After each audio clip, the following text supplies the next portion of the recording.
Et salut à tous les amis, c'est CryptoPartage, c'est un plaisir de vous retrouver pour cette première vidéo du mois de septembre. Donc déjà bonne rentrée à toutes et à tous, ceux qui rentrent que ce soit à l'école ou au boulot.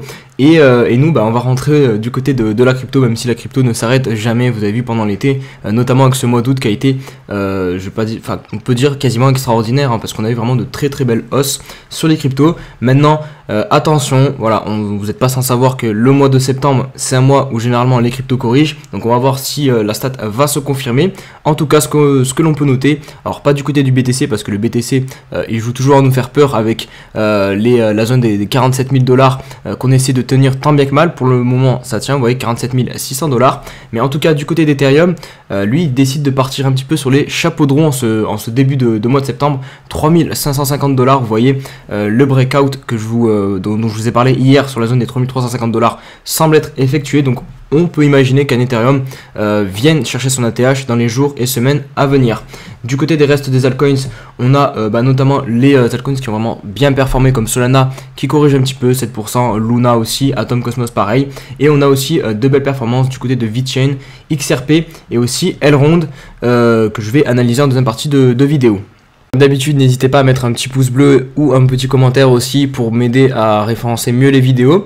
Et pour toutes les nouvelles personnes qui découvrent la chaîne, n'hésitez pas à vous abonner et à me rejoindre sur les différents réseaux sociaux, avec notamment Twitter, Instagram et le Discord. Allez, je voulais débuter cette vidéo en parlant du mois de septembre et en revenant un petit peu dans l'histoire du BTC pour essayer de se faire une petite analyse statistique de ce qui s'est passé sur le BTC en septembre. Donc vous voyez ici à l'écran, donc ce tableau, je pense que vous l'avez déjà vu pas mal tourner sur les réseaux sociaux. Je vais essayer de faire ressortir les chiffres les plus importants. Donc pour le mois de septembre, on est sur une moyenne de moins 7,8% de baisse. Ce n'est pas le pire mois du Bitcoin, c'est mars en l'occurrence qui est le pire mois avec moins 14,2%. Juste derrière on a janvier avec moins 8,3% et on a donc septembre avec moins 7,8% de moyenne de baisse pendant ce mois-ci. Donc voilà, vous savez que c'est un mois de baisse, vous corrélez ça au fait que on vient quand même de 29 000 $ sur le BTC, on n'a pas eu de grosses corrections. Voilà, la logique voudrait qu'on ait quand même cette correction en septembre. Maintenant justement, et c'est un petit peu le piège, c'est que c'est peut-être tellement logique que le marché va piéger tout le monde et va continuer à la hausse. C'est vraiment la seule raison, je dirais, qui pourrait pousser en fait le BTC à finir dans le vert en septembre. Le fait que beaucoup de personnes attendent en fait une correction et que du coup pour les piéger, on va continuer à hausser. En plus de ça, on peut aussi rajouter les données on-chain, parce qu'il y a vraiment beaucoup de whales qui continuent d'accumuler du BTC. Elles ne sont pas du tout en train de vendre, donc ça aussi ça peut tirer le prix du BTC vers le haut. Donc voilà, on a comme d'habitude toujours deux hypothèses, soit ça monte soit ça descend, mais personnellement voilà, si vous voulez mon biais, je pense quand même qu'on va avoir une correction durant ce mois-ci. Twitter qui semblerait être en train d'accélérer l'adoption du BTC sur sa plateforme, puisque ils sont en train d'expérimenter la possibilité d'envoyer des pourboires directement en BTC via notamment les solutions la solution de Lightning Network qui va drastiquement diminuer les frais de transaction et surtout augmenter la rapidité des transactions, parce que actuellement sur le Bitcoin sans cette seconde couche c'est assez long et ça coûte assez cher d'envoyer du BTC. Donc voilà. Donc son PDG, le PDG de Twitter, Jack Dorsey, voilà, vous le savez, c'est vraiment un pro Bitcoin. Donc ce genre de nouvelles n'est quand même pas surprenant. On retrouve assez rapidement sur les graphiques. Je vais vous partager l'analyse en mensuel, puisqu'on a eu hier la clôture du mois d'août et elle est assez bullish, vous allez le voir. Principale raison pour moi de ce côté bullish de cette bougie, c'est la clôture juste au-dessus. Vous le voyez, c'est très léger, mais le signal est là quand même, au-dessus des 0,5 de Fibonacci. Donc ça c'est quand même un bon petit signal boule qui prouve qu'on ne fera très certainement pas un dead cat bounce comme beaucoup de personnes avaient peur, comme ce qu'on avait fait un peu en 2017. Mais bon, là clairement pour moi on n'est pas dans cette optique, surtout quand on voit qu'on a beaucoup d'altcoins qui sont en train de faire de nouveaux ATH. Donc pour moi on n'est pas en bear market. Maintenant reste à savoir si cette bougie là, vous voyez qu'elle commence dans le vert, donc du mois de septembre. Moi je la vois plutôt être dans le rouge, donc peut-être un retour, vous voyez, sur cette zone magique un peu des 42 000 $. Vraiment cette zone elle est ouais, elle est vue et revue, hein, parce que là on a même une clôture de mensuelle, donc ça rajoute encore de l'intérêt vers cette zone-ci. Donc est-ce qu'on va y retourner? Bah, ça c'est la grande question, mais en tout cas si on y retourne, personnellement j'hésiterai pas à payer le BTC et même les altcoins, parce qu'évidemment les altcoins vont aussi retracer énormément. Donc voilà, au niveau du RSI, vous voyez qu'on arrive sur la zone, enfin tout juste sur la zone de surachat, et souvent c'est une zone qui peut faire barrage. Vous voyez ici, hop, ici à l'approche on avait fait barrage. Donc est-ce qu'il va se passer la même chose? Ça irait dans le sens, voilà, d'une correction en septembre. Du coup ça nous ferait quelque chose comme ça, hop, ici on vient buter, clac, et derrière on part pour la deuxième partie du bull run. Allez, on va passer maintenant sur des time frames beaucoup plus petites pour voir ce que nous réserve le BTC à plus court terme.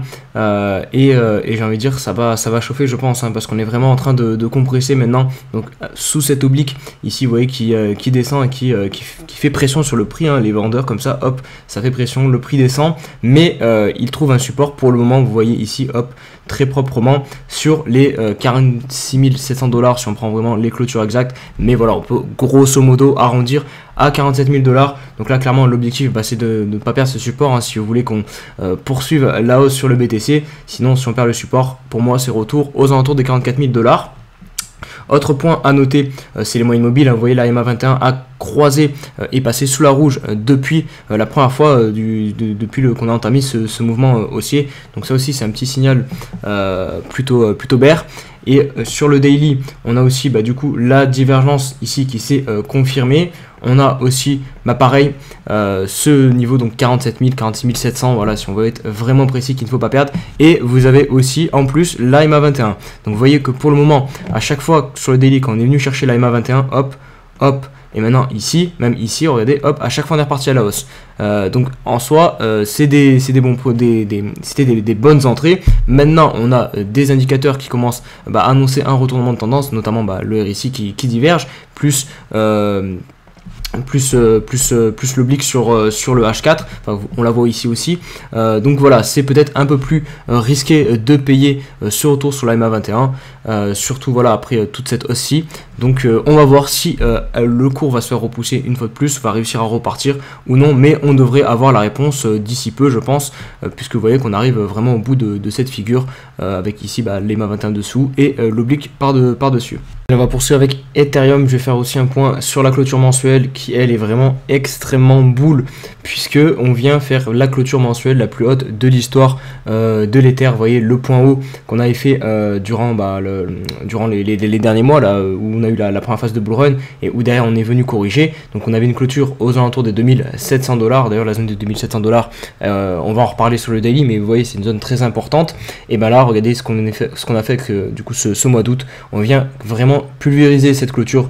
Donc pour moi, ouais, là Ethereum c'est vraiment très bull, vraiment d'un point de vue chartiste. Je vois pas, enfin d'un point de vue price action en tout cas, comment on pourrait se voir bear avec un tel graphique en fait. Donc voilà. Après évidemment là on est monté assez fortement, donc avoir une petite correction encore, notamment au mois de septembre, ça serait pas du tout choquant et ça remettrait pas en cause la belle tendance haussière qu'on a sur l'Ether. Maintenant on va se positionner sur le daily pour constater ce dont on a parlé hier, hein, voilà, ce fameux niveau des 3350 $, avec ce breakout qui était en cours hier. On l'a eu, hein, du coup, alors certes il est assez léger, on a encore une fois très faiblement des volumes, hein, mais bon ça c'est depuis le début de la hausse que c'est comme ça, donc compliqué de valider à 100% ce breakout. Maintenant il semblerait qu'aujourd'hui on poursuive la hausse, donc pour moi je vais considérer que voilà, on a le breakout d'effectuer et on devrait très rapidement se téléporter dans la zone de l'ATH. Donc vraiment dans les jours et semaines qui suivent, je pense qu'on aura un Ethereum au niveau de son ATH. Allez, je vais finir la vidéo en vous passant quelques altcoins et en débutant par Elrond, même si je l'ai déjà fait hier, mais on a du nouveau, il continue son pump et il vient de franchir à la hausse les 0,618 de Fibonacci.